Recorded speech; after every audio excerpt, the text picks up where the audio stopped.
ये जो योगिनी बोलते हैं और अप्सराएँ बोलते हैं, लोग बुलाते हैं तंत्र में, ये सारी बातों में कितना सच है? कि बिल्कुल होता है, हो सकता है, संभव है। ये बहुत क्षुद्र शक्तियाँ हैं, ये तो बड़े थोड़े में संतुष्ट हो जाने वाली चीज़ें हैं। योग्य साधक इन तक नहीं रुकता, यह तो साधना के मार्ग की बाधाएँ हैं। कि आप खुद इतने वेल एजुकेटेड हो, आपको इतनी नॉलेज है तंत्र की, बट यूजुअली क्या है कि पढ़े लिखे लोग इन चीज़ों की बातें भी नहीं करते। बोलते हैं कि ये सारा ब्लैक मैजिक, तंत्र, ये सारी चीज़ें जो कम पढ़े लिखे हैं वो करते हैं। इसमें कितनी सच्चाई है? दरअसल सारा खेल उल्टा है। भारतवर्ष में शायद ही कोई बड़ा पॉलिटिशियन हो, कोई बड़ा बिज़नेसमैन हो या कोई बड़ा ब्यूरोक्रेट हो, जो इन चीज़ों का सहारा ना ले पाए। मैं इसमें बहुत डीपली इन्वॉल्व हूँ। मेरे पास तो बहुत बड़े-बड़े लोग आते हैं। इनफैक्ट छोटे लोग वो ज़्यादा कन्फ्यूज़न में रहते हैं। कोई सच में मोक्ष प्राप्ति के मार्ग पे जाना चाहता है और उसको तंत्र के बारे में कुछ नहीं पता, ज़ीरो नॉलेज है, तो एक ऐसे इंसान के लिए क्या सही तरीका है उस चीज़ को समझने का? ये सबसे सही तरीका तो ये है।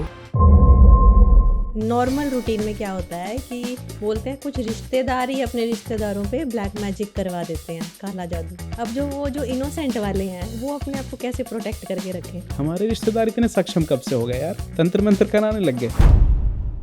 काला जादू, तंत्र, मंत्र, वुडू डॉल, ये सारी चीजें इंटरनेट पे आज के टाइम में भरी हुई हैं। ये सारी चीजें हम सुन के इंजॉय तो काफी करते हैं, लेकिन we have to make sure and be responsible कि हम ये चीजें एक पढ़े लिखे और जेन्युइन इंसान से सीखें। आज के पॉडकास्ट में हमने एक साइंटिस्ट से इन सब चीजों को अच्छे से डिस्कस किया है। इवन दो ये पॉडकास्ट एक इंट्रोडक्शन है तंत्र के लिए और इसके ऊपर और भी काफी पॉडकास्ट हम उनके साथ करेंगे, लेकिन आज का पॉडकास्ट बहुत इंपॉर्टेंट है एक बेस सेट करने के लिए। चाहे आप ज्यादा पढ़े लिखे हो या कम पढ़े लिखे हो, तंत्र एग्जिस्ट करता है और ये एग्जैक्टली है क्या, आज के पॉडकास्ट में हमें समझाया है मधुसूदन उपाध्याय जी ने। एक पढ़े लिखे इंसान से तंत्र को सीखना एक बहुत अलग एक्सपीरियंस रहेगा आपका, जैसे मेरा रहा है। आपका ज्यादा टाइम ना लेते हुए see you in the podcast.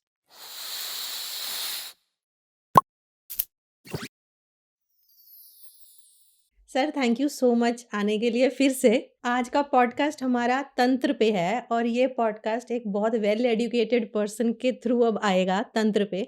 बहुत सारे हॉरर पॉडकास्ट हैं इंटरनेट पे, बहुत सारे तंत्र के पॉडकास्ट हैं इंटरनेट पे, लेकिन आई एम श्योर हमें आपसे जो पता लगेगा that will be actually genuine. मैंने जो तंत्र की रिसर्च की सर, उसका ओरिजिन हुआ था शिव जी और पार्वती जी की कॉन्वर्सेशन से। उसके बाद से सर आप हमें समझाओ कि एग्जैक्टली ओरिजिन कहाँ से हुआ, तंत्र है क्या और क्या वो मैनिपुलेट होके कुछ और बन चुका है अब लोगों के लिए? बहुत सुंदर सवाल है ये शुरू करने के लिए। दुनिया में जितनी भी पावरफुल चीज़ें होती हैं ना, उसमें मैनिपुलेशन होता ही होता है। आप देखें politics, it is very powerful because they can control the peoples. उसमें कितना सारा मैनिपुलेशन है। In fact politics is nowadays 100% about manipulation. ठीक वैसे ही तंत्र जो है ना वो बहुत पावरफुल है। बहुत, बहुत पावरफुल बियॉन्ड इमेजिनेशन। तो इसमें भी मैनिपुलेशन हुआ, इसमें भी गलत लोग आए, इसमें भी भ्रष्ट आचरण वाले लोग आए। वो माओ एक जगह कहता है ना कि power corrupts and absolute power corrupts absolutely. ये पॉलिटिक्स से ज़्यादा तंत्र पे अप्लाई होता है। तंत्र उतना ही पुराना है, जितना पुराना कोई भी रिलीजन, कोई भी संप्रदाय, कोई भी दर्शन हो सकता है। भारतवर्ष में हमारे यहाँ आगम और निगम 2 अलग-अलग परंपराएँ हैं और इन दोनों परंपराओं में केवल रत्ती भर का फ़र्क है। आप बाय द डेफिनिशन जाएँगे, तो हिंदू धर्मशास्त्र का एक बहुत बड़ा ग्रंथ है कामिकागम। तो कामिकागम इनकी डेफिनिशन में क्या कहता है? आगम की डेफिनिशन वो कहता है कि आगत पंचवक्त्रात्तु गतं च गिरिजाननौ मतं च वासुदेवस्य इदम आगमस्य उच्यते। मतलब जो शिव के 5 मुखों से निकला और पार्वती के मुख तक, कानों तक पहुँचा और जिसमें वासुदेव यानी कि श्री हरि विष्णु की सम्मति है, उसे आगम कहते हैं। आगम और तंत्र सिनोनिम्स हैं, ये समझते हुए चलिएगा। और दूसरी तरफ निगम की जो डेफिनेशन है उसमें अ और नी बस इतने का ही अंतर है। श्रुति कहती है कि निर्गतो शिव वक्त्रेभ्यो गतम च गिरिजाश्रुतौ वासुदेव मतंचस्य निगम इति उच्यते। शिव या परम शिव दर्शन की भाषा में ज्ञान का इंटरिम सबसे हाईएस्ट जो सोर्स हो सकता है वो शिव है। जैसे पृथ्वी पर ऊर्जा का जो भी अल्टीमेट सोर्स है वो सन है। जितनी भी चीज़ें हम देख रहे हैं ये इसलिए एग्जिस्ट कर रही हैं क्योंकि ये कहीं ना कहीं सन को कनेक्ट करती है। ठीक वैसे ही जितना भी नॉलेज सिस्टम है मनुष्यों के पास, वो फिजिक्स का नॉलेज हो, वो केमिस्ट्री का नॉलेज हो, it is rooted there in the Lord Shiva, है ना। शिव का एक दक्षिणामूर्ति स्वरूप है। आप ऐसा माने कि ज्ञान का ओरिजिन जिस एग्जैक्ट जगह से होता है, जिस एग्जैक्ट सोर्स से होता है, उसका नाम दक्षिणामूर्ति शिव है। तो तंत्र बहुत प्राचीन है, इतना प्राचीन कि हम उसकी प्राचीनता के बारे में ठीक ठीक अभिज्ञान नहीं रखते हैं। सच ये है, अलग अलग लोग, मेगास्थनीज कुछ कहता है, हार्बर कुछ कहता है, श्रुतियाँ कुछ कहती हैं, परंपराएं कुछ कहती हैं। ठीक ठीक बता पाना कि इतना पहले से शुरू हुआ, यह लगभग असंभव सी बात है। मैं यह कहता हूँ कि भारतवर्ष में जो वेदादि निगम है, वेदादि निगमों के साथ क्या है, जिसमें आपके पुराण, उपनिषद, श्रुतियाँ आती हैं, इस परंपरा में क्या है कि वो दृष्ट है, अपौरुषेय होते हुए भी दृष्ट है। जैसे हम वेदों के बारे में कहते हैं कि वो अपौरुषेय हैं। अपौरुषेय का अर्थ यह नहीं हुआ कि किसी व्यक्ति ने उसको नहीं कहा या नहीं लिखा। उसका अर्थ यह हुआ कि it was dwelled by some divine powers. उसमें मनुष्य की, किसी व्यक्ति की मेधा का वो रिजल्ट नहीं है, वो किसी ऊपरी शक्ति का फलित है। इसके विपरीत जो आगम है वह उपदिष्ट है। आगम उपदिष्ट है, इसका अर्थ क्या हुआ? उपदेश हुआ है इसका, किसी ने कहा है, किसी ने सुना है। और हमेशा, अब जैसे कहते हैं कि जी मंत्र गुरुदेव शिष्य के कान में बोलते हैं अपने मुंह से, तो कुछ लोग प्रश्न करते हैं कि गुरु के मुंह में वो मंत्र कहाँ से आया? तो श्रुति कहती है कि गुरु के मुख से। मुखात तु करणात, गुरु के मुख में, उसके गुरु के मुख से आया है। इसीलिए जब हम आगम की परिभाषा कह रहे थे ना, तो आपने ध्यान दिया होगा, उसमें श्लोक ये कहता है, आगत शिव वक्त्रेभ्यो गतम च गिरिजाननौ, गिरिजा के मुख में प्रवेश किया, कान में नहीं प्रवेश किया, पार्वती के मुख में प्रवेश किया। तो वहां से तंत्र की शुरुआत होती है। दरअसल यह जो युगल है, यह जो सर, ये कान में क्यों नहीं प्रवेश किया और मुख में क्यों किया? कहने का आशय ये है, जैसे मैंने आपको कोई विषय कहा, आपने उसको सम्यक रूप से ग्रहण किया, नहीं किया, आपके कान तक पहुंचा, आपने उसे सम्यक इंटीग्रेटेड 100% ग्रहण किया कि now you are also capable of उसको लेक्चर्स आप डिलीवर कर सके। तो इसलिए वो प्रतीक रूप से गिरिजाननो शब्द प्रयोग हुआ कि अब वह भी सक्षम है, गुरु बनने की अधिकारी है। सर, तो यह जो शिव और पार्वती, यह जो शाश्वत युगल है, यह जो प्राचीनतम युगल है, दंपति है, ये बड़े अद्भुत हैं। आप देखो, सामान्य दंपति क्या बात करते हैं, चावल खत्म हो गया तो धनिया ले आ दो, तो मायके जाना है तो लड़ाई हो रही है। और वह दंपति क्या बात कर रहा है? वह विज्ञान भैरव तंत्र की बात कर रहे हैं, वह कामिकागम की बात कर रहे हैं। अर्थ क्या हुआ मेरी इस बात का? अर्थ यह हुआ कि वो कितने एलिवेटेड हैं। यह कहना ईश्वर के बारे में कि वो एलिवेटेड है, मैं बस एक रूपक का इस्तेमाल कर रहा हूँ, है तो वो साक्षात जगदम्बा और जगदीश्वर है।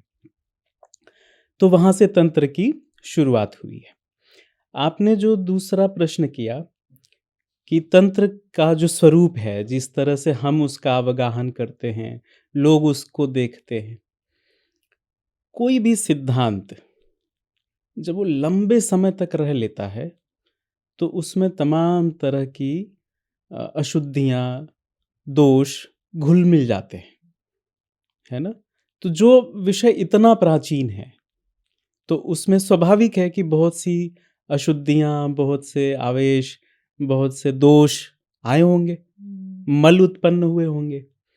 जैसे कोई सिस्टम होता है, लंबे समय तक काम करते-करते सिस्टम में जंग लगता है, मल उत्पन्न होता है। तो तंत्र वो अपने आप में एक सिस्टम है। सिस्टम को हम जब हिंदी में ट्रांसलेट करते हैं तो शब्द आता है तंत्र।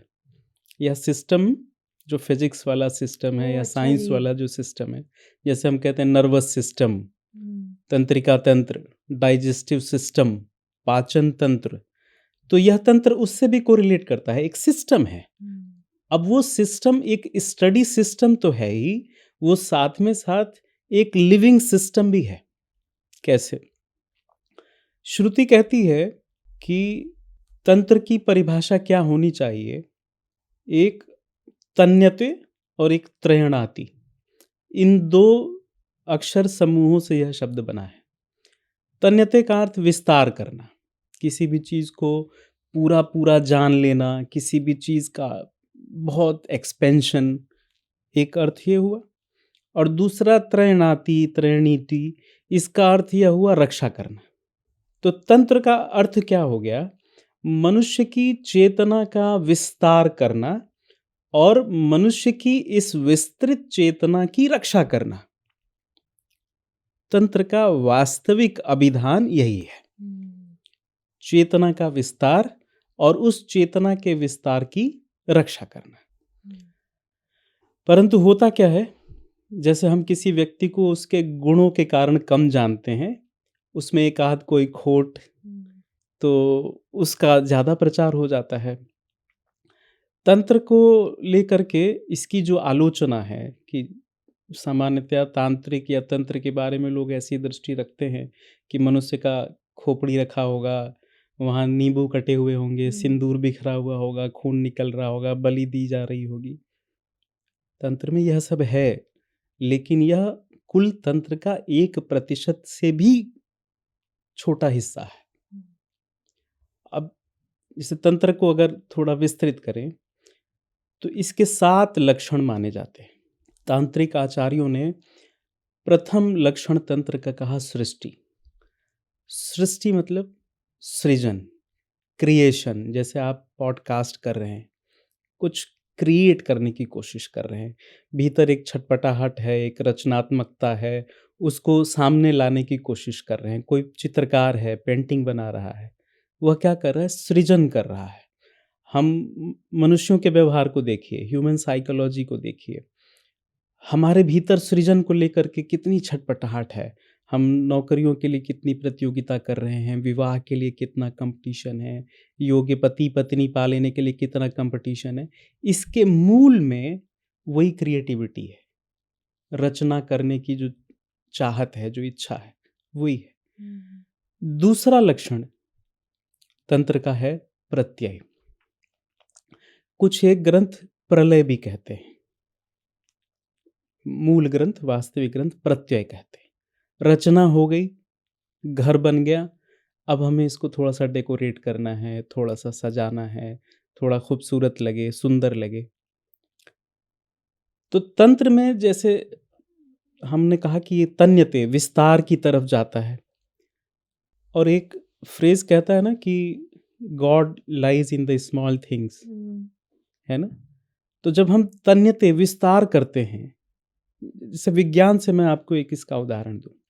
पहला सृष्टि और दूसरा प्रलय क्रम अगर दोनों को समझा जाए, या सृष्टि क्रम और संहार क्रम को समझा जाए, तो ये रूपक बड़ी अच्छी मदद करता है। अब जैसे आप देखें कि क्वार्क्स, क्वार्क पार्टिकल्स, वो मिल करके बेसिक पार्टिकल्स बनाते हैं एटम्स के, इलेक्ट्रॉन, हुँ। Proton, neutron. ये इलेक्ट्रॉन, प्रोटॉन, न्यूट्रॉन मिलके एटम्स बनाते हैं। एटम्स मिलके मॉलिक्यूल्स बनाते हैं। मॉलिक्यूल्स से फिर ऑर्गेनेल्स बनते हैं, फिर ऑर्गन्स, फिर सिस्टम, फिर एक बॉडी बनती है। यह सृष्टि क्रम है, organising something into a more meaningful thing. और इसका उल्टा, जैसे हम क्रिमेशन करते हैं, हमने जला दिया बॉडी को, फ्लैश जल रहा है, अग्नि तत्व अग्नि में, जल तत्व जल में, प्रकाश प्रकाश में, विमर्श विमर्श में पहुंच जाता है। यह संहार क्रम है, यह तंत्र का प्रत्यय है। तीसरा जो पार्ट है तंत्र का, वह पुरस्चरण है। मंत्र मिल गया, दीक्षा हो गई, पुरस्चरण। पुरस्चरण में इसका अर्थ यह हुआ, पुर यानी सिस्टम, नगर। जैसे कबीर कहते हैं कि नव द्वारे पुरे देही, हमारा जो शरीर है वो पुर है, नगर है, सिस्टम है, जिसके 9 दरवाजे हैं। तो अब ये जो साधक है, जो तांत्रिक है, यह पुर है और इसको मंत्र को सिद्ध करना है। सामान्यतः जो मंत्र जितने अक्षर का होता है उसके 1.25 लाख जप को पुरस्चरण कहते हैं। अभी तक इसमें कहीं षटकर्म नहीं आया। तंत्र इतना बड़ा है, षटकर्म उसका एक बहुत छोटा हिस्सा है, और हमने षटकर्म को ही मूल तंत्र मान लिया। अब जैसे कोई साधक है, तंत्र सबके लिए नहीं है। जैसे गंगा सबके लिए नहीं है। किसी को गंगा एक सामान्य नदी दिखाई देगी, गंगा का जल सामान्य जल दिखाई देगा, कोई तो उसकी आलोचना अवहेलना भी कर सकता है।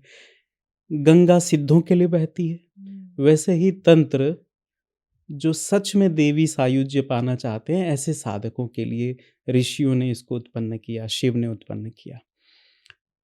तो तंत्र का अगला पार्ट है षटकर्म।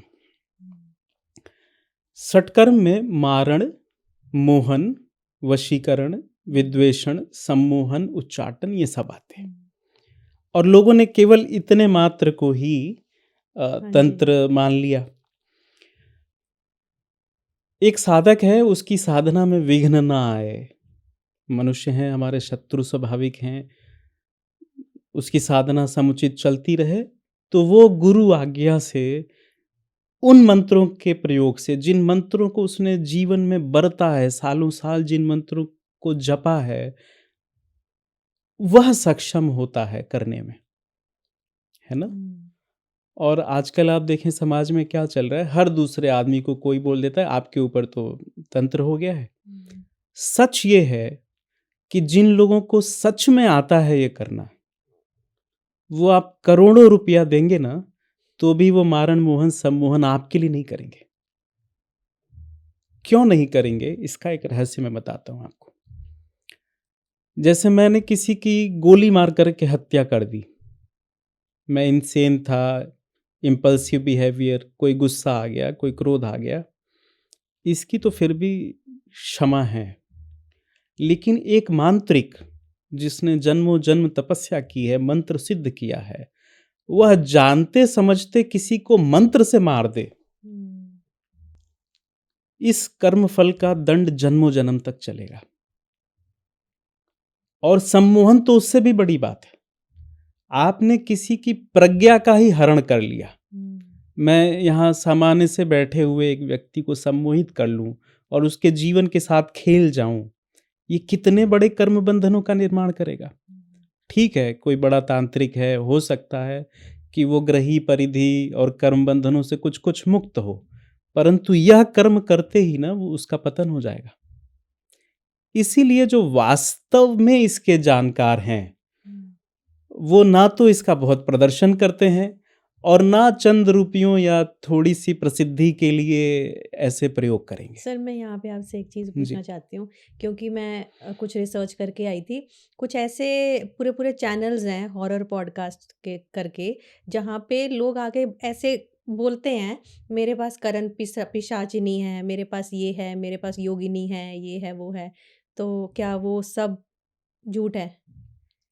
मैं बताता हूँ आपको। कर्ण पिशाचिनी और ये योगिनी आदि ये क्षुद्र शक्तियां हैं। ये 2-3 महीने के अभ्यास में आपके नियंत्रण में आ जाती हैं और ये इतनी क्षुद्र और इतनी पतित शक्तियाँ हैं कि इनसे ना तो साधक का अपना भला हो पाता है, ना वो किसी अन्य का भला कर पाता है। उल्टे उसमें तमस बढ़ता चला जाता है और अपने जीवन को भी वो संकटों से घेर लेता है। इसीलिए तंत्र की जो मर्यादा है, इसमें सक्षम गुरु का होना, योग्य गुरु का होना अत्यंत आवश्यक होता है। अब है क्या कि लोग इंटरनेट पर किताबों से पढ़ कर के स्वयं ही साधना शुरू कर देते हैं। उसका परिणाम कुछ नहीं निकलेगा, आप चाहे 500 करोड़ जप कर लीजिए। क्यों नहीं निकलेगा? क्योंकि यह सभी मंत्र कीलित हैं। इनके निष्कीलन की एक ही प्रक्रिया है कि गुरु के मुख से एकांत में शिष्य के दाहिने कान में वो मंत्र सुनाई दे और गुरु ने वो मंत्र सिद्ध किया हो। हम आपको वही चीज तो दे सकते हैं जो हमारे पास हो स्वयं। जो चीज हमारे पास भी नहीं है वो हम कैसे दे सकते हैं? और आज वितंडावाद और पाखंड का दौर है। मैंने तो देखा है लाउड स्पीकर पे एक साथ हजारों लोगों की दीक्षा दे दी जाती है। यह मूर्खतापूर्ण है। देखिए, भारतीय जो मेधा है, भारतीय जो मनीषा है ना, उसने सत्य को बहुत ढंग से जाना है। अब जैसे हमारे कुछ आर्ष परिकल्पनाएं हैं, उसको ध्यान से जरा देखा जाए। हम कहते हैं अथातो ब्रह्म जिज्ञासा।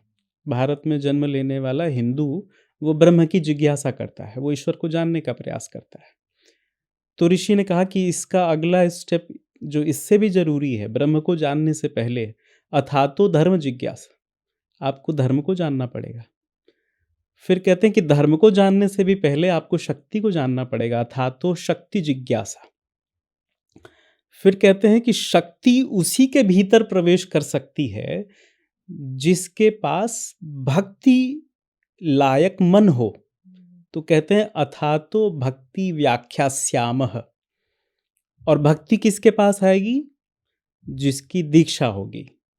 अथातो दीक्षा व्याख्यास्यामः। तो योग्य गुरु से दीक्षा लेना, गुरु इष्ट और मंत्र के प्रति भक्ति भाव रखना, शक्ति के जागरण का प्रयास करना, धर्म को जानने का प्रयास करना, फिर ब्रह्माचरण के लिए आपके अंदर योग्यता आती है। तो यह क्रम है और लोगों को चाहिए शॉर्टकट। तो shortcut will cut you short in तंत्र। ये आपको कहीं का नहीं छोड़ेगा।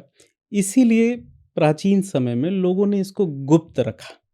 यह सबके लिए नहीं है। आप देखें, तंत्र उपासना में 3 स्टेप आते हैं। एक उपासना होती है पशु भाव की उपासना। यह सबसे निचले दर्जे की उपासना पद्धति है। पशु भाव की उपासना का अर्थ यह हुआ कि जहां पर अभी डुअलिटी, द्वैत एग्जिस्ट कर रहा है, अभी द्वैत मौजूद है, अभी मंत्र, गुरु, इष्ट देवता, साधक उनके साथ एकाकार नहीं हुआ है। यह पशु भाव है। इसके ऊपर जो मध्यम चरित्र की उपासना है उसको वीर भाव कहते हैं। वीर भाव का अर्थ यह हुआ कि जहां पर डुअलिटी नॉन डुअलिटी दोनों एग्जिस्ट करती है। भारतीय दर्शन की भाषा में द्वैता द्वैत दोनों है। जैसे हम कभी उपासना करते समय एकदम भक्त हो जाते हैं ना, भगवान आज से कोई गलत काम नहीं करेंगे, और जैसे वहां से हटे तो मलेच्छ घेर लेता है हमें। तो वीर भाव में ये द्वैता द्वैत है, हालांकि बड़ी ऊपर की उपासना है। पशु भाव भी ऊपर की उपासना है। और तीसरा होता है दिव्य भाव, जहां द्वैत पूर्णतया समाप्त हो जाता है, द्वैत गलित हो जाता है, अद्वैत की सिद्धि होती है। कल्पना करें कि एक त्रिभुज है। त्रिभुज के एक बिंदु पर इष्ट देवता है, हमारा देवी है।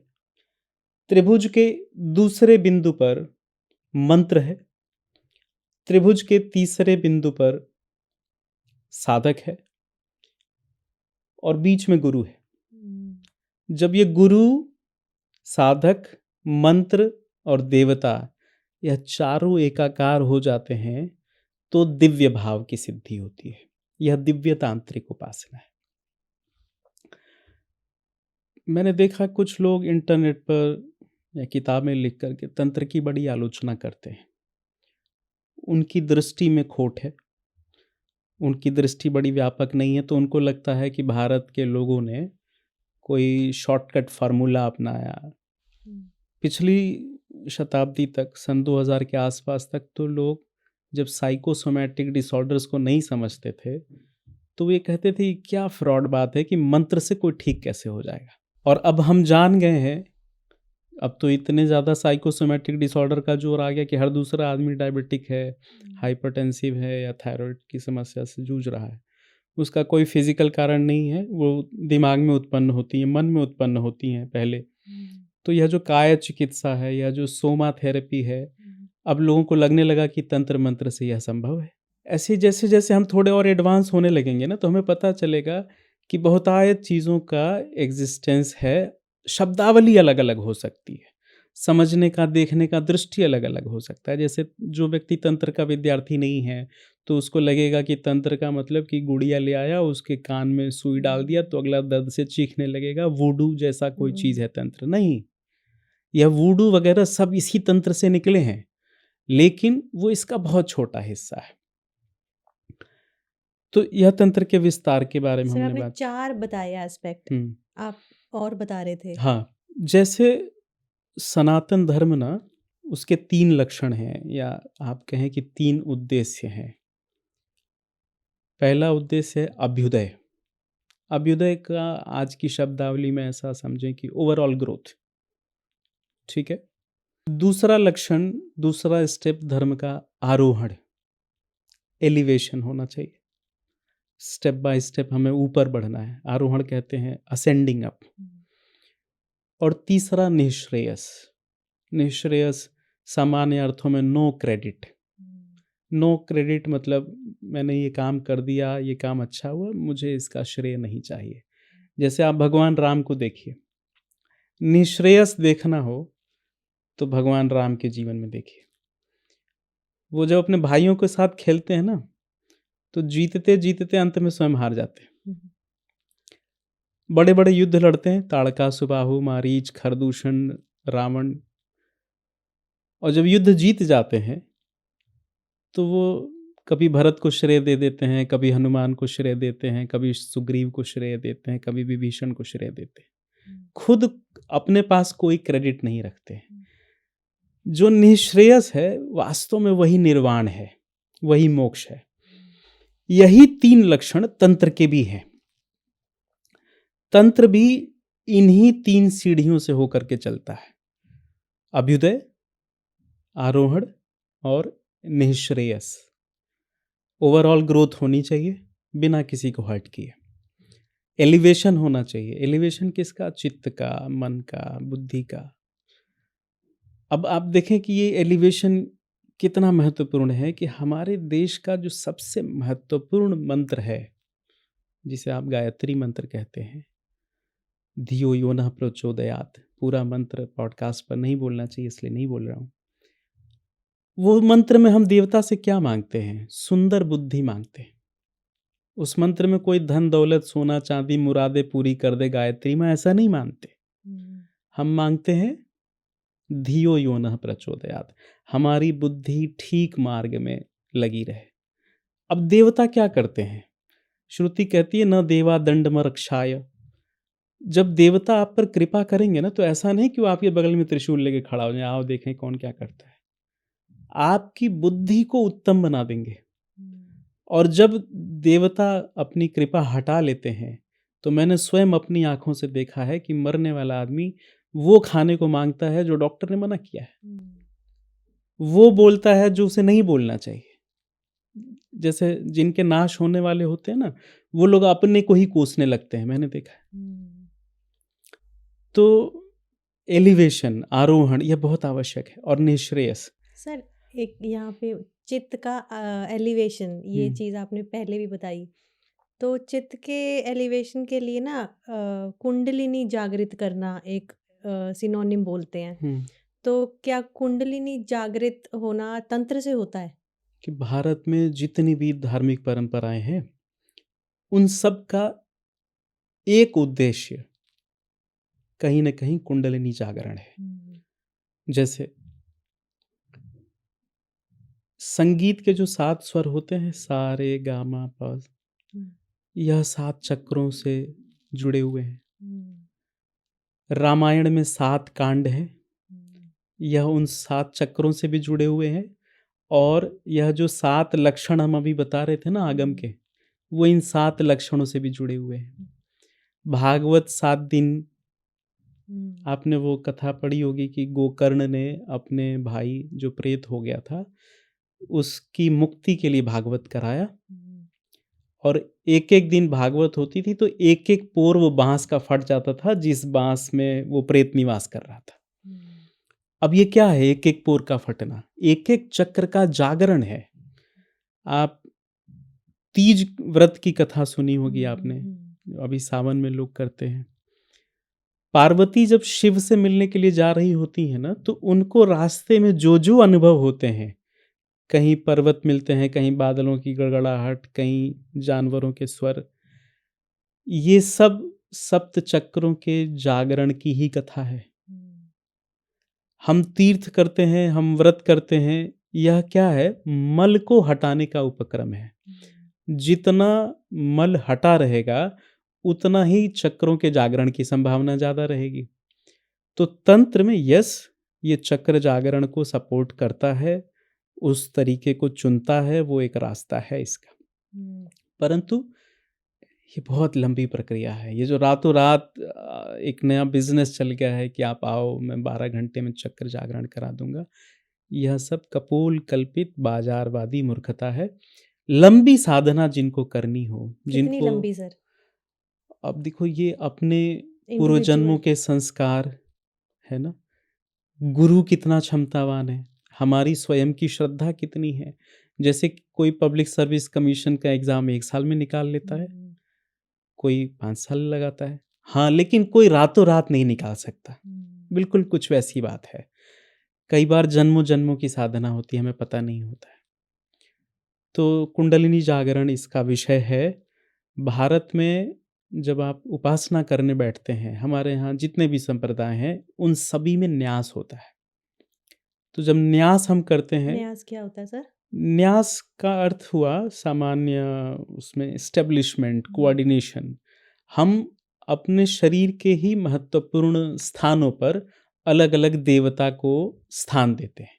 हुँ, जैसे हृदय में, शिखा में, नेत्र हुँ, में देवता का न्यास करते हैं, मंत्र का न्यास करते हैं। अब यह व्यक्ति सामान्य व्यक्ति नहीं है, जिसको वास्तविक न्यास करना आ गया, जैसे तंत्र में एक षोडा न्यास होता है। हुँ, षोडा न्यास जिसको करना आ गया तो अब वो दिव्य है न्यास के हुँ, बाद। तो कुंडलिनी जागरण तंत्र हुँ। का ही हिस्सा है। सर एक तंत्र से रिलेटेड इनडायरेक्टली रिलेटेड है। आपने गायत्री मंत्र की बात की, तो मेरे फ़ादर ने मुझे याद है बचपन में सबसे पहले गायत्री मंत्र रटवाया था हम तीनों बहन-भाइयों को और हवन करने गए थे कहीं पे और मतलब उन्होंने ही मेड श्योर कि हमें वो रट जाए एज़ चिल्ड्रन। हमें मतलब नहीं पता था उसका, पर क्योंकि वो उन्होंने एकदम रटवाया ही था और पापा से ही आया था, तो यूजुअली हम वो मंत्र बोलते थे। मुझे मतलब भी नहीं पता था। क्या ऐसा है कि आपको मतलब भी नहीं पता पर आप वो मंत्र रिसाइट कर रहे हो तो उसका फिर भी इफ़ेक्ट होएगा आप पे? ये ध्वनि का अपना तो प्रभाव है। हुँ, आप देखें कि कोई-कोई ध्वनि हमें इरिटेट करती है, कोई ध्वनि प्लीज़ेंट लगती है। किसी का मोबाइल रिंगटोन इतना खतरनाक होता है कि कान से खून आ जाए। हुँ, तो ध्वनि का प्रभाव तो है। आप ऐसा समझें कि तंत्र में हर विषय, हर वस्तु एक दूसरे पर एक कंपोज़िट इफ़ेक्ट डालती हुँ, है ना? वो नक्षत्रों, ग्रहों की चाल से लेकर के छोटी से छोटी चीज़। जैसे बहुत सालों पहले मैंने एक छोटी-सी पुस्तक लिखी थी, तो उसमें तंत्र के आलोचकों के लिए कुछ साइंटिफिक मटेरियल लिख दिया था। सर पुस्तक का नाम हाँ, बताओगे प्लीज़? तंत्र अभिचर्चा नाम से वो पुस्तक थी, विद्यार्थियों के लिए थी, हुँ, तांत्रिकों के लिए नहीं थी। हुँ, तो उसमें मैंने एक रूपक इस्तेमाल किया था कि आप एक रसगुल्ला तोड़ के किचन में छूट जाता है, रात भर आपका किचन बंद रहा, किचन में आपकी एक भी चींटी नहीं थी और जब आप सुबह किचन खोलते हैं, तो हज़ारों चींटियाँ हो सकती हैं। अब मैं ये कहूँ कि एक तंत्र का प्रयोग है जिसमें चींटियों के आकर्षण करने का तरीका है। आपको क्या करना है, रसगुल्ला तोड़ के रख देना है और चींटियाँ आ जाएँगी। तो चूँकि ये चीज़ डेली हैबिट में आप होते हुए देख रहे हैं, रसगुल्ला आपके लिए बहुत साधारण बात है, चींटियाँ बहुत साधारण बात है, तो आप इस पर आश्चर्यचकित नहीं होते हैं, चौंकते नहीं हैं। ऐसे ही तंत्र में हज़ारों, लाखों, करोड़ों ऐसे प्रयोग हैं। आप इसलिए चौंकते हैं या आप इसलिए उस पर विश्वास नहीं करते हैं क्योंकि आपने उसको यूजुअली देखा नहीं होते हुए। लेकिन जो इसके अभ्यास में है, ये उतना ही सत्य है कि जैसे हम जिम जाएँगे, अच्छी डाइट लेंगे, एक्सरसाइज़ करेंगे तो हमारी बॉडी बन जाएगी। हर इंसान की बन जाती है। वैसे ही जब हम इन चीज़ों का अभ्यास करेंगे, तो जो आज असंभव लग रहा है, वो असंभव हो सकता है। हाँ, परंतु ये जो बाज़ारू लोग हैं, रातों-रात यहाँ रख दोगे तो अंबानी बन जाओगे, ये जप लिया तो कुबेर का खजाना, नहीं। यह पुरुषार्थ की हीनता है। मंत्रों का और दैवीय शक्तियों का छोटी-छोटी चीज़ों के लिए इस्तेमाल करना। अब मैं कहूँ कि देवी मेरे घर की सफाई कर दो, देवी ने तुझे हाथ क्यों दे रखे हैं? तू खुद कर ले। सही बात है। ठीक है, थोड़ा-सा आगे बढ़ते हैं। तंत्र जो है 7 आचारों से युक्त है। 7 लक्षण, 7 आचार। आचार। भारतवर्ष में ईश्वर की उपासना के 7 आचार हो सकते हैं। आचार आचरण से आया है। आजकल उपासना है, आचरण नहीं रह गया है। तो 7 आचार क्या हैं? एक वेदाचार है। वेदों में जैसा बताया गया है, उसके हिसाब से आचरण करना। अब ये बड़ा दुर्लभ है। ना तो लोग वेद पढ़ते हैं, ना उनको अपनी शाखा का ज्ञान है, ना उसके अनुसार आचरण करते हैं। हमारे पूर्वजों ने परंपरा से ये चलाया था। बच्चा-बच्चा संध्या करता था, उसको पता होता था कि मेरी शाखा कौन है, मेरा शिखा क्या है, मेरा सूत्र क्या है, मेरा देवता क्या है। अब वेदाचारी बड़े कम हैं और जो हैं वो वास्तव में प्रणाम करने योग्य हैं, उनका सार्वजनिक अभिवादन होना चाहिए। दूसरा वैष्णवाचार। अब जैसे वेदाचार में वो वेदोक्त देवी देवताओं इंद्र, अग्नि, वरुण आदि की उपासना करते हैं। वैष्णवाचार में हम वैष्णवाचार के तरीके से रहते हैं और विष्णु या विष्णु के अवतारों की प्रशंसा, उनका पूजन करते हैं।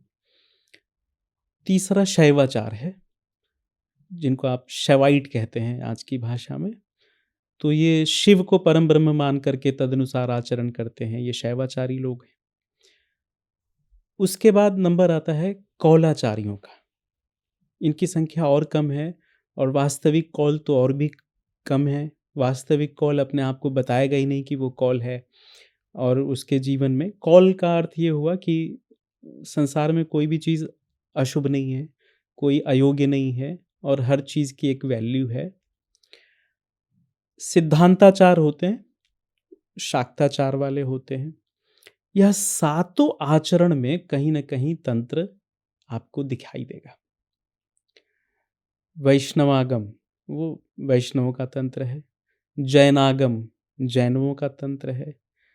बौद्धों का अपना बड़ा विकसित तंत्र है। वो तो तारा पर भी क्लेम करते हैं कि तारा हमारी देवी है। सर ये मैं देख रही थी जहाँ पे बुद्धिज़्म जिन कंट्रीज़ में भी डोमिनेटिंग है ना, वहाँ तंत्र बहुत होता है। हाँ, यहाँ तिब्बत में हुँ।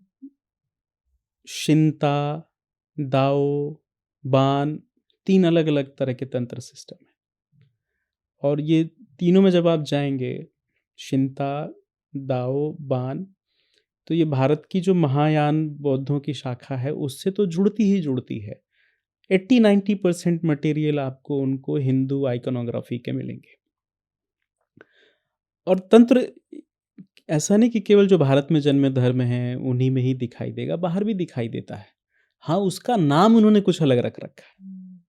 आप देखें ना कि पॉप तंत्र करके कुछ चल रहा है सर बाहर। हाँ, बाहर ये भी चलता है। वो तंत्र का विकृत स्वरूप है ना? तंत्र का पहला लक्षण जो हमने कहा ना कि यह मोक्ष मार्गी है ना? ये जो आजकल के पॉडकास्ट पे चल रहा है, ये रातों रात वाला, और मुझे एक भी आदमी आज तक दिखाई नहीं देता रातों रात वाला। सर सही में मैंने तो मैंने क्योंकि रिसर्च कर रही तो जिन्होंने लेडी ने बोला कि मेरे पास कर्ण पिशाचिनी है, मैं कोर्सेज कराती हूँ, तो मैंने जाके उनके इंस्टाग्राम पे ना चेक किया क्या चल रहा है।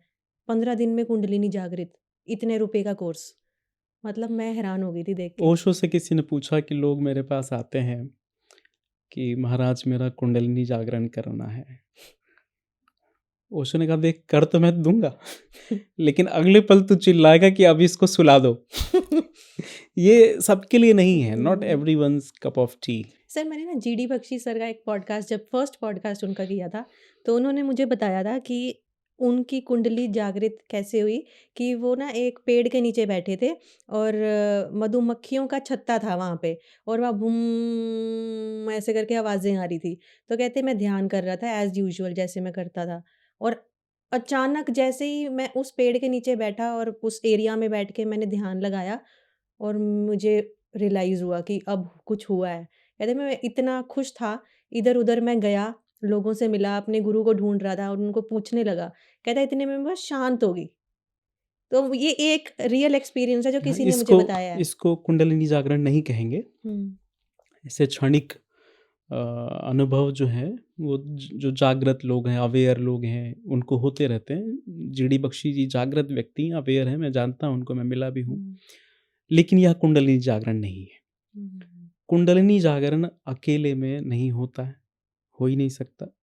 कुंडलिनी जागरण के लिए गुरु की आवश्यकता पड़ती है। गुरु का इतना महत्व है तंत्र में कि देवी के स्वयं का वचन है महानिर्वाण तंत्र में।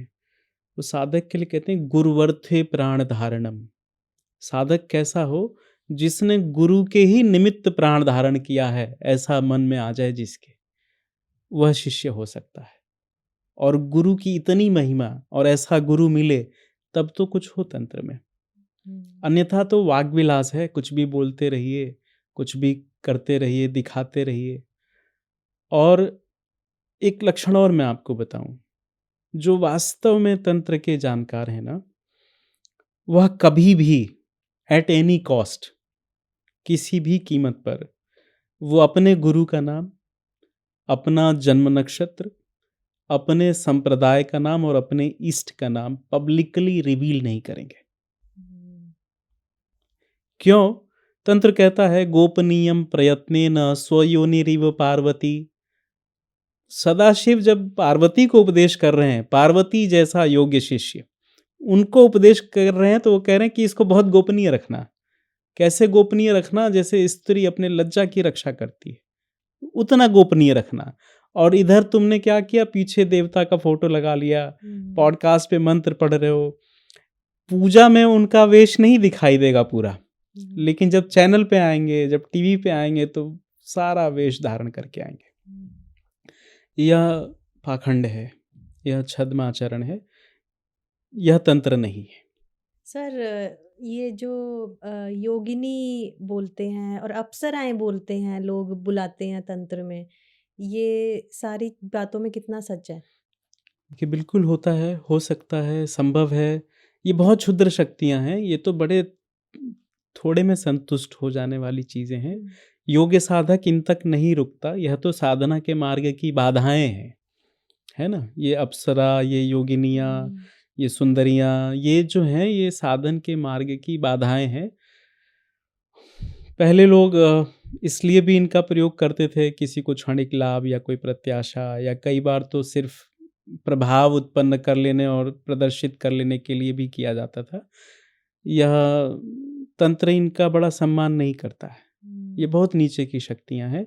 आप ऐसा समझो कि तंत्र की जो अधिष्ठात्री देवी ललिता पराभट्टारिका महात्रिपुर सुंदरी है, उसके दरबार में लक्ष्मी और सरस्वती चंवर डुलाते हैं, चंवर डुलाते हैं। मतलब सेवा करते हैं। अच्छा जी। तो इतनी शक्तिशाली है देवी। तंत्र कहता है कि आ ब्रह्म कीट पर्यंत जननी, ईश्वर से लेकर के कीड़े मकोड़े तक की वही आदि जननी है, वह जो देवी है। तो उसके सामने ये अप्सराएं और ये गंधर्वी और ये चित्रांगनाएं, इनका इनका क्या कोई मतलब नहीं समझ में आता मुझे।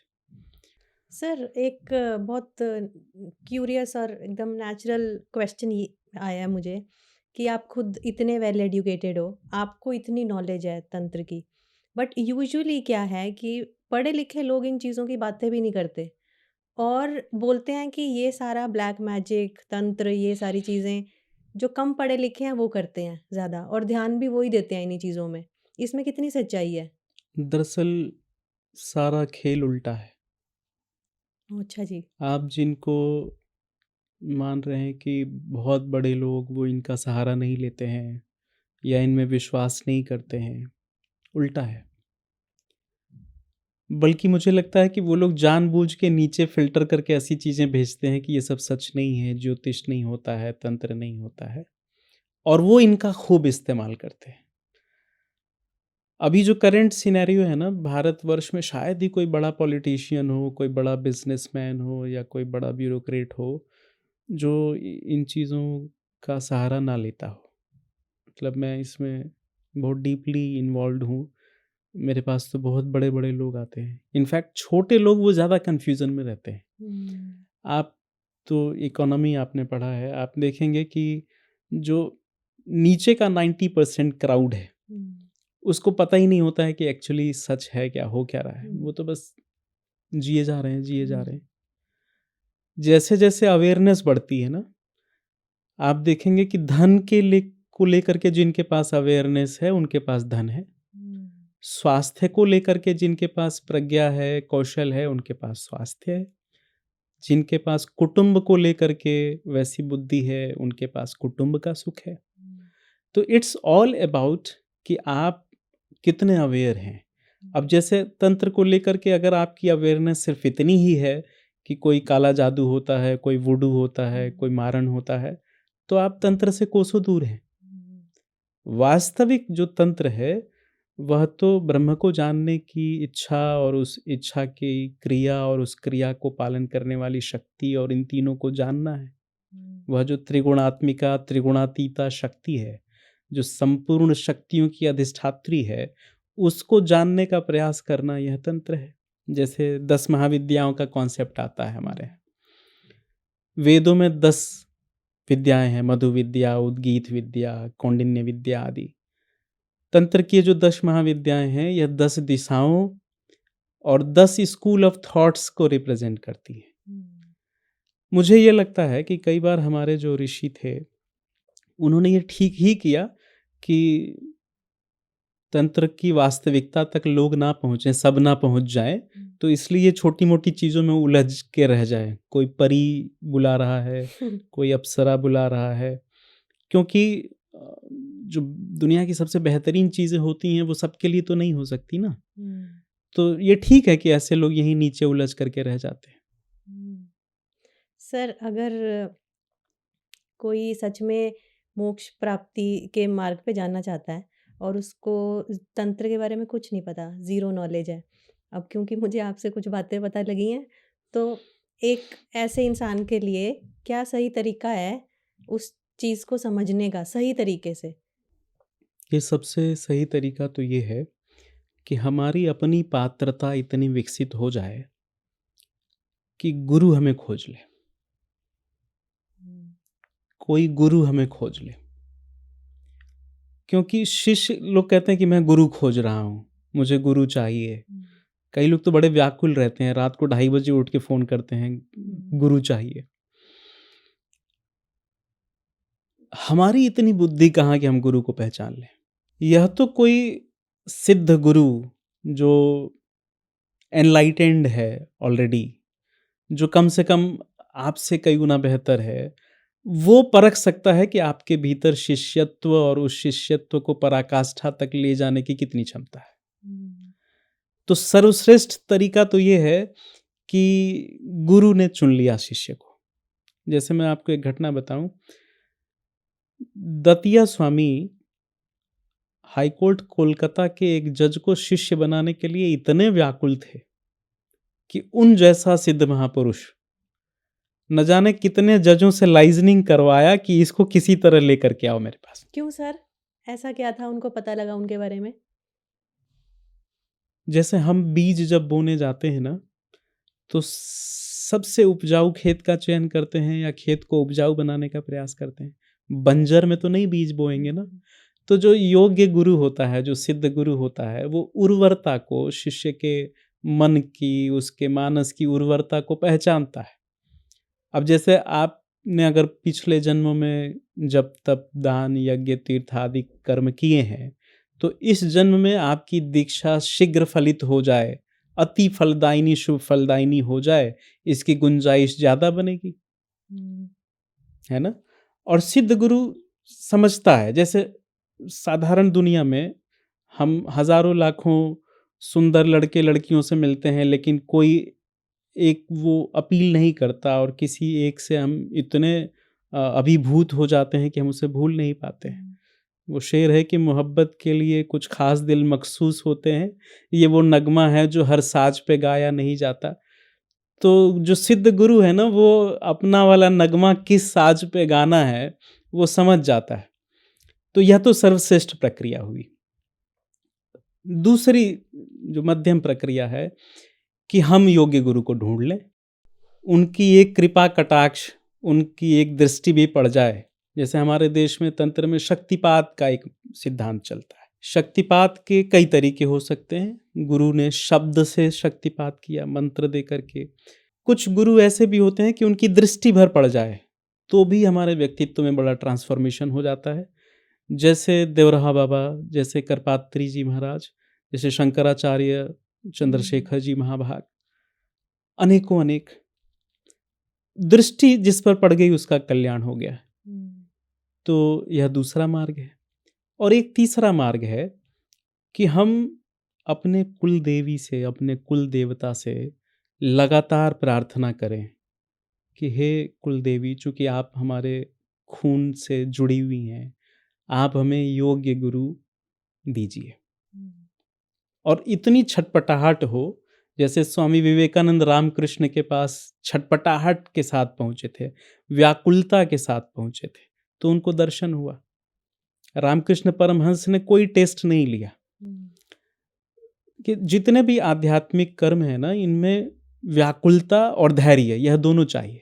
हुँ। जैसे तिब्बत के तांत्रिक स्कूल्स में एडमिशन के लिए वो क्या करते हैं, बच्चे को गेट पे बैठा देते हैं, बोले 5 घंटा आँख नहीं खोलना है। और इधर नृत्य का कार्यक्रम चला दिया, संगीत का चला दिया, आइसक्रीम आ रहा है, फेरी वाला आ रहा है। हुँ। जो आँख बंद किए बैठा रहा, मतलब वो पात्र है। तो धैर्य भी हो और व्याकुलता भी हो गुरु पा लेने की, ईश्वर को पा लेने की, ऐसे व्यक्ति के जीवन में तांत्रिक मत घटित हो सकता है। सर मैंने ना ऐसे ही किसी एक बुद्धिस्ट मॉन्क का एक पॉडकास्ट देखा था। उन्होंने उसमें ये बताया था कि जब वो पैदा ही हुए थे, तो उनके घर एक कोई और मॉन्क आया था और उनकी मदर को ये बोल के गया था कि ये हमारा बच्चा है, हम लेके जाएँगे इसको टाइम से। एंड उन्होंने बोला कि जब मैं बड़ा हो गया थोड़ा, तो वो जेन्युइनली आ गए उनको लेने और ले गए वहाँ पे। और फिर जब उन्होंने वहाँ मंत्र साधना शुरू की, फिर उनको ना ऐसे विजुअल्स आते थे कि हाँ, मैंने पहले भी ये सब किया हुआ है, पिछले जन्म में शायद। हाँ, बिल्कुल तो ऐसा संभव है। तिब्बत में, उत्तरी चीन में ऐसा एक नहीं, हज़ारों लोगों के साथ ऐसा होता है। उनके यहाँ ये परंपरा अबाध रूप से अभी भी चली आ रही है। भारत में ही देखिए, हमारे यहाँ न जाने अनेकों-अनेकों परंपराएँ, है हुँ। ना? वो चली आ रही हैं। अब जैसे तंत्र की ही बात करें, तो हमारे देश में जो 5 प्रमुख संप्रदाय हैं, सौर संप्रदाय जो सूर्य को परब्रह्म मानता है, गाणपत्य जो गणपति को ईश्वर मानते हैं, शाक्त जो देवी को ईश्वर मानते हैं, शैव जो शिव को, और वैष्णव जो विष्णु को, ये 5 प्रमुख परंपराएँ हैं। इन पाँचों की अपनी अलग-अलग तांत्रिक परंपराएँ हैं। सौरों का और गाणपत्यों का जो आगम है, सौर आगम और गाणपत्य आगम, वह लगभग विलुप्त हो चुका है। इक्का-दुक्का साधकों के पास। Reason sir? रीज़न क्या है ना, परंपराएँ ऊपर से नीचे आती हैं। बड़े लोग, महाजन, राजा, बड़े ऋषि, वो जिनका पालन करना शुरू करते हैं, हुँ। नीचे के लोग भी उन्हीं का पालन करने लगते हैं। जैसे अपने देश में हुआ कि राजा कभी वैष्णव हो गया तो प्रजा भी वैष्णव हो गई, हुँ। राजा बौद्ध हो गया तो प्रजा भी बौद्ध हो गई। ऐसे समय-समय पर परिवर्तन हुए हैं। हुँ। और कुछ देवताओं की लीला, हुँ। वही जाने। 3 ये जो बचे, वैष्णव, शैव और शाक्त, इन्हीं का तंत्र विपुल मात्रा में बचा हुआ है। इनमें भी जो वैष्णवागम है, वो पांचरात्र और वैखानस तक ही सीमित है। शैवागमों में उनके 3-4 श्रेणियां हैं। एक वीर शैव मत है, एक पाशुपत मत है, कश्मीर शैव दर्शन मत है, लिंगायत उसमें आते हैं, और फिर शाक्तागम है। शाक्तागम में अनेकों अनेक ब्रांचेस, सब ब्रांचेस हैं, महाविद्याएं हैं, सिद्ध विद्याएं हैं, और तंत्र के बाद एक उपतंत्र भी है।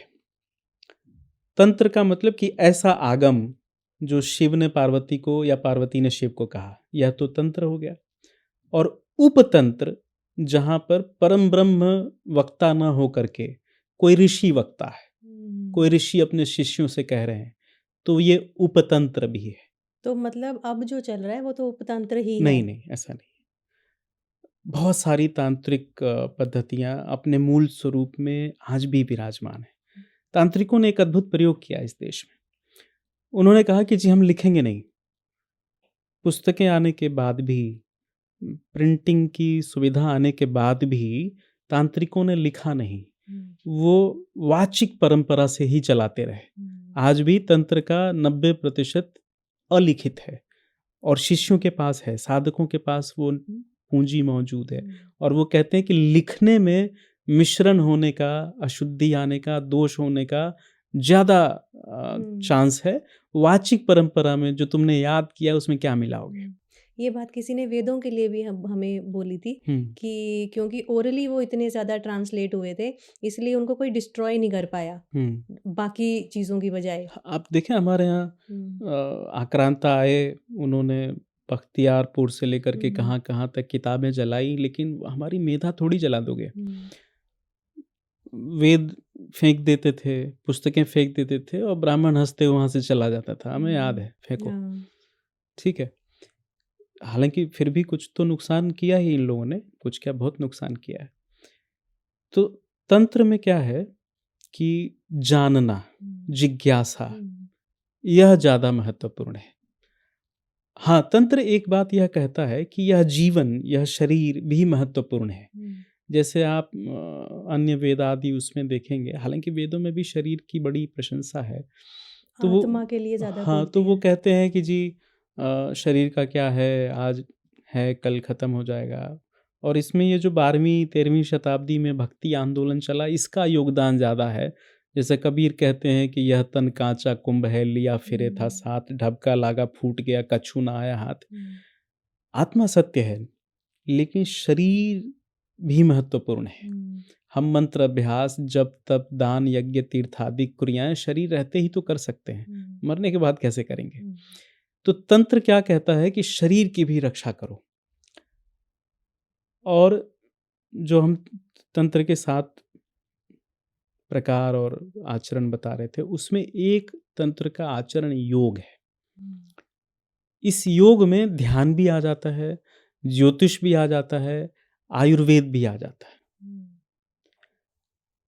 तंत्र को समझने के लिए ना आप देवी के एक नाम को समझिए। देवी का एक नाम वर्णमालिनी है। जैसे अल्फाबेट को आप हिंदी में क्या कहते हैं, वर्णमाला कहते हैं ना। वर्ण माने, वाह सर, वर्ण माने अक्षर। तो देवी क्या है, मंत्र जो होते हैं, हाँ, देवी क्या है, वर्णमालिनी है। यह जो अक्षर हैं, यह जो शब्द हैं, मनुष्य के अलावा अन्य कोई जानवर नहीं बोलता ना। क्यों, मनुष्य ही क्यों बोलता है, क्योंकि मनुष्यों पर देवी ने कृपा की है। तो वर्णमालिनी है, उसी ने वर्ण यानी कि अक्षर प्रकट किए। इसीलिए आप देखेंगे कि जो देवी देवता माला पहनते हैं ना, उसको हम कहते हैं अक्षमाला। अक्षमाला क्या है, अ से लेकर के छ तक, यह जो 51 संख्याएं हो रही है ना, ये 51, कहीं कहीं 50, किसी किसी तंत्र में, जैसे नेत्र तंत्र में 50 ही मानता है। इन्हीं के आधार पर ये 51 शक्तिपीठों की कल्पना है। 51 अक्षर, वाह सर, 51 शक्तिपीठ। कैसे, देवी की जहाँ योनि गिरी, जिसको कामाख्या पीठ कहा जाता है, जो तांत्रिकों में बड़ा समादृत है, और अब तो सभी में समादृत है, क्या वैष्णव क्या शैव सब उसकी बड़ी आदर करते हैं। योनि पीठ का अर्थ क्या हुआ, योनि से ही तो सृजन होता है। योनि से ही तो जीवन की शुरुआत होती है। तो वास्तव में कामाख्या पीठ आकार की उत्पत्ति का स्थल है, वहाँ आकार जन्मा। और अ के बाद क्या आता है? आ। आ युग्म है ना, दो अ का। इसकी पीठ है काशी का पीठ, काशी का पीठ काशी। वहाँ देवी के स्तन गिरे, ऐसा पुराण कहते हैं। और देवी के दोनों स्तनों से दो धाराएं निकली, एक वरुणा और एक असी। और वरुणा और असी पर ही वाराणसी शहर बना है। वो आ का उत्पत्ति पीठ है। बनारस जो जाएंगे, जो तत्वदर्शी होंगे वो समझ जाएंगे। ऐसे ही ई, नेपाल में जो गुह्य पीठ है, जहाँ देवी का गुह्य भाग गिरा था, वो इकार पीठ है। वहाँ से इकार जन्मता है। वास्तव में वाम मार्ग की असली भूमि वही है। तो तंत्र कितना व्यापक हो गया। अक्षरों की उत्पत्ति, शब्दों की उत्पत्ति ही यहीं से हुई। अब जैसे तंत्र का एक बड़ा मशहूर किस्सा है, वो कहते हैं कि जी देवी के बिना शिव शव हो जाते हैं, और उसको वो वर्णमाला और व्याकरण से भी व्युत्पत्ति देकर दिखाते हैं। जैसे आप हिंदी में लिखिए शिव और इकार हटा दीजिए तो शव हो जाएगा। तो यह जो वर्णमाला है, यह जो रंग हैं, यह जो खुशबुएं हैं, यह जो कुछ भी देखा जा सकता है, जिसके बारे में भी कुछ भी बोला जा सकता है, यह देवी से ही उत्पन्न है ना। वह भूतोन्मादिनी, भूत प्रकटिनी, भूत स्वामिनी, सब कुछ। तो तंत्र इतना व्यापक है, इतना व्यापक है, और इसीलिए इसमें करप्शन ज़्यादा है। तो हम तो लोगों से हाथ जोड़ करके विनती करते हैं कि वो इंटरनेट पर किसी के प्रभाव में जल्दी ना आए, क्योंकि अगर कोई व्यक्ति आपसे आपका धर्म छीन ले तो ये बड़ा गुनाह है। ये धर्मांतरण कराने वाले लोग, मैं इनको बड़ा घृणा से देखता हूँ। किसी व्यक्ति का धन छीन लेना छोटा अपराध है, किसी व्यक्ति का धर्म छीन लेना कितना बड़ा अपराध हो गया। तो यह लोग जो बहका करके लोगों को गलत तांत्रिक अभ्यासों में लेकर के जाते हैं, यह तो बड़े गुनाहगार हैं। इनसे लोगों को भी बचना चाहिए। वास्तविक गुरु, और गुरु कैसा? आचार्य लोग कहते हैं कि ये जो वैष्णव लोग मधुराष्टकम गाते हैं, अदरम मधुरम वदनम मधुरम मधुराधिपते रखिलम मधुरम, यह वास्तव में गुरु का लक्षण है। गुरु मधुर होना चाहिए, उसके भीतर मधुरता होनी चाहिए। संसार तो जहर से भरा हुआ है, टॉक्सिन से भरा हुआ है, काशाय से भरा हुआ है। तो गुरु वो हो जो टॉक्सिन को हटा दे, जहर को खींच ले और मधुरता भर दे। तो तंत्र बड़ा व्यापक विषय है, इस पर हम लोग स्टेप बाय स्टेप बात कर सकते हैं। एक लास्ट चीज़ पूछनी है सर। मुझे ऐसे लग रहा है ये एपिसोड तंत्र का इंट्रोडक्शन है आपके थ्रू। इसमें तो हम बहुत बिल्कुल। डेप्थ में जा सकते हैं, जो हम करेंगे अगले जी। कुछ टाइम में। सर, नॉर्मल रूटीन में क्या होता है कि बोलते हैं कुछ रिश्तेदार ही अपने रिश्तेदारों पे ब्लैक मैजिक करवा देते हैं, काला जादू। अब जो वो जो इनोसेंट वाले हैं, वो अपने आप को कैसे प्रोटेक्ट करके रखें? देखिए, उसमें यह भ्रम ज़्यादा है। जैसे आप भारत में कुछ मंदिर हैं, बालाजी, मेहंदीपुर, सालासर बालाजी, आप जाएंगे तो देखेंगे लोग भूत खेल रहे होते हैं। 90% ये साइको डिजीजेज से त्रस्त लोग हैं, इनमें कोई भूत प्रेत नहीं है।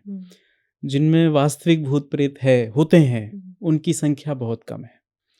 ठीक वैसे ही आजकल यह जो बाजारू ज्योतिषी और तांत्रिक मांत्रिक हैं, इन लोगों की साइकोलॉजी को पढ़ते हैं। इनको पता है कि कौन ऐसा व्यक्ति है जिसकी किसी न किसी रिश्तेदार से कोई खिसियाहट न चल रही हो। तो वो ये कह देंगे कि जी आपके रिश्तेदार ने तंत्र मंत्र करा दिया है। हमारे रिश्तेदार इतने सक्षम कब से हो गए यार, तंत्र मंत्र कराने लग गए। मैं बार बार कहता हूँ कि जिनको सच में आता है वो नहीं करेंगे, नहीं करेंगे, नहीं करेंगे। हाँ, नज़र लगती है।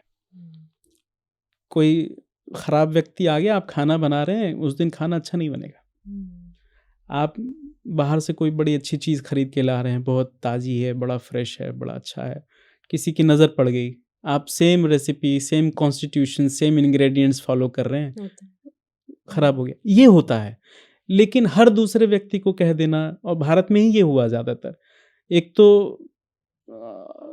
इतने पवित्र हमारे रिश्ते थे ना, लोग एक दूसरे के साथ खड़े होते थे, एक दूसरे से प्रेम से मिलते-जुलते थे, एक दूसरे की शक्ति बनते थे। मैं लोगों की स्टेटस देखता हूँ, वो लिखते हैं कि रिश्तेदार जल रहे हैं मेरे, मैंने रिश्तेदारों को ब्लॉक कर दिया, खुश रहना है तो तुम भी तो किसी के रिश्तेदार हो। हाँ जी।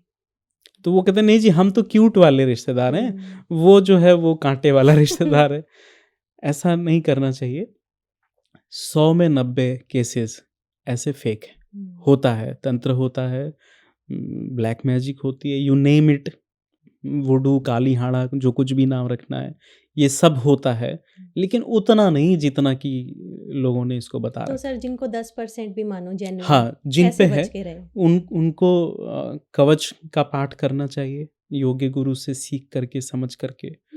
उनको हनुमान रक्षा कवच। कई तरह के कवच हैं, सभी देवताओं के अपने कवच होते हैं।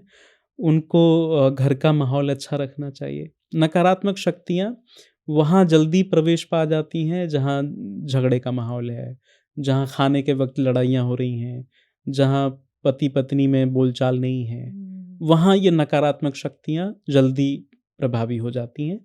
आप अपने घर का माहौल ठीक रखिए, पॉज़िटिव रखिए, ईश्वर की उपासना, जिस इष्ट देवता की उपासना करते हैं उसमें लगे रहिए, और ये जो जादू, ताबीज़, गंडा वाले लोग हैं, इनसे तो थोड़ा-सा दूर रहना ही भला है। Thank you so much sir. जी। हम मुझे जेन्युइनली ऐसा ही लग रहा है कि हमने अभी तो इंट्रोडक्शन हाँ, किया है। बिल्कुल आप सही कह रहे हैं, ये तंत्र का इंट्रोडक्शन है ना? हम लोग तंत्र में 1-2 एपिसोड में इसको अच्छे से कवर कर सकते हैं।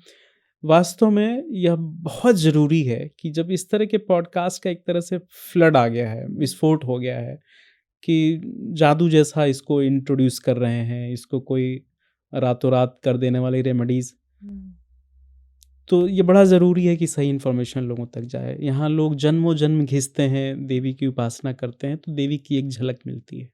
और तुम बता रहे हो कि बस एक बार पढ़ लिया और हो गया, तुम ही कर लेते पहले, तुम्हें पॉडकास्ट पे आने की क्या ज़रूरत थी? हाँ जी। तो जेन्युइन जो सही इन्फॉर्मेशन है और विथ क्लासिकल रेफरेंसेस, मैं ये बात कह रहा हूँ फलां पुस्तक में लिखी है।